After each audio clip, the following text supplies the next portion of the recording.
jumpa lagi dengan saya, Ostaria Saragi, yang membawakan pendidikan agama Kristen dan budi pekerti untuk kelas 5. Materi kali ini saya ambil dari pelajaran 7 dengan judul Aku Mau Bertobat yang dituliskan dalam kitab Kisah Para Rasul 9 ayat 1 sampai 19a.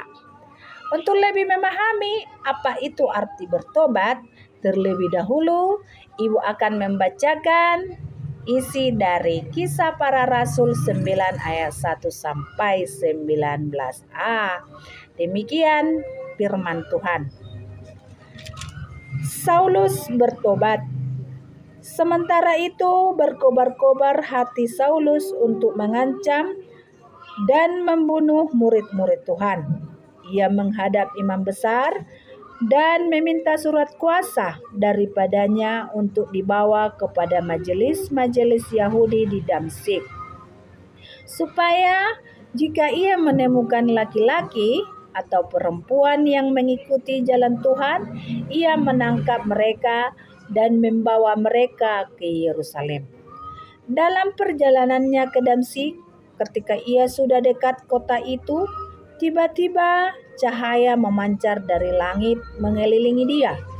Ia rebah ke tanah dan kedengaranlah olehnya suatu suara yang berkata kepadanya, "Saulus, Saulus, mengapakah engkau menganiaya aku?"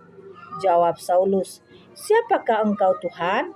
Katanya, "Akulah Yesus yang kau aniaya itu. Tetapi bangunlah dan pergilah ke dalam kota. Di sana akan dikatakan kepadamu apa yang harus kau perbuat." Maka termangu-mangulah teman-temannya seperjalanan, karena mereka memang mendengar suara itu, tetapi tidak melihat seorang juga pun. Saulus bangun dan berdiri, lalu membuka matanya, tetapi ia tidak dapat melihat apa-apa. Mereka harus menuntun dia masuk ke Damsyik. 3 hari lamanya ia tidak dapat melihat, dan 3 hari lamanya ia tidak makan dan minum. Di Damsyik ada seorang murid Tuhan bernama Ananias. Firman Tuhan kepadanya dalam suatu penglihatan. "Ananias," jawabnya, "Ini aku Tuhan." Firman Tuhan, "Mari, pergilah ke jalan yang bernama Jalan Lurus, dan carilah di rumah Yudas seorang dari Tarsus yang bernama Saulus. Ia sekarang berdoa, dan dalam suatu penglihatan ia melihat bahwa seorang yang bernama Ananias masuk ke dalam dan menumpangkan tangannya ke atasnya, supaya ia dapat melihat lagi." Jawab Ananias, "Tuhan, dari banyak orang telah kudengar tentang orang itu, betapa banyaknya kejahatan yang dilakukan terhadap orang-orang kudus-Mu di Yerusalem.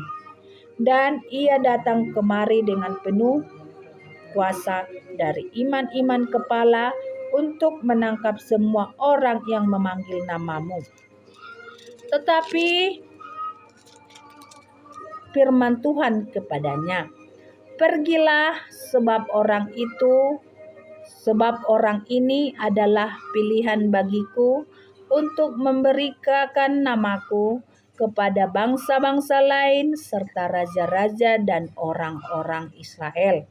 Aku sendiri akan menunjukkan kepadanya betapa banyak penderitaan yang harus ia tanggung oleh karena namaku." Lalu pergilah Ananias ke situ dan masuk ke rumah itu.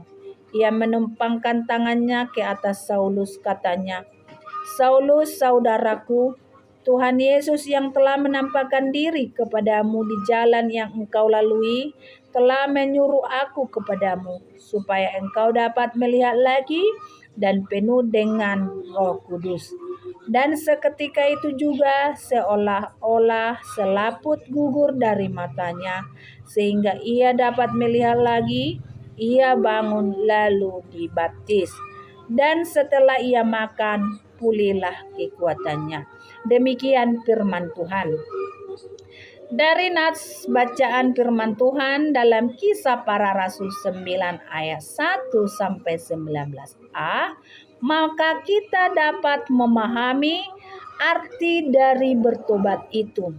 Bertobat itu artinya perubahan pikiran disertai dengan penyesalan dan perubahan perilaku. Pertobatan juga melibatkan 3 hal yang mendasar dalam diri manusia, yaitu pikiran, perasaan, dan emosi manusia itu. Selanjutnya, contoh-contoh tindakan manusia yang sudah bertobat yaitu satu, tidak memikirkan hal-hal yang jahat yang dapat melukai teman dan mencelakai teman. Yang kedua, yaitu menggunakan mulut untuk mengucapkan hal-hal yang baik yang menyenangkan hati manusia. Yang ketiga, yaitu mau mengakui kesalahan. Yang keempat, memperbaiki hubungan dengan sesama. Dan yang terakhir yaitu menyadari kesalahan serta minta maaf. Itulah yang dapat kita pelajari dari arti bertobat yang diceritakan dalam Kisah Para Rasul 9 ayat 1 sampai 19a. Demikian pelajaran kita untuk hari ini. Shalom, Tuhan Yesus memberkati.